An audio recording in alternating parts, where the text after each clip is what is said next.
Art পেপারের মাঝে pencil দিয়ে একটি সোজা দাগ দিলাম। এরপর দেখুন এই দাগটা একটু বড় করে দিলাম।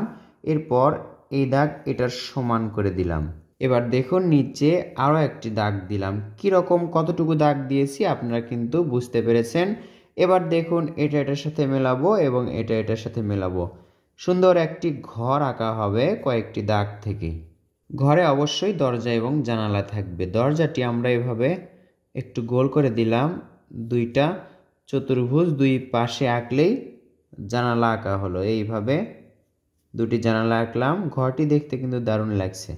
এবার আমরা এই দরজা বরাবর দেখুন এইভাবে একটু ভাঁজ করে একটা দাগ নিয়ে আসব। আবার এখানে একটু ভাঁজ করে নিচের দিকে দাগ নিয়ে আসব।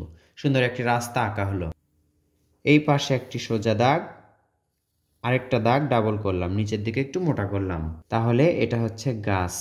এইভাবে একটু শিকড় আঁকবো, নিচের দিকে শিকড় আঁকবো। ঘাস, নিচে ঘাস আঁকলাম। এভাবে দাগ দিব আমরা, উপর দিকে যাবে। পাতাগুলো সহজভাবে দিব আমরা। এবার এখান থেকে সোজা একটি দাগ দিব। এই বরাবর সোজা একটা দাগ দিব আমরা।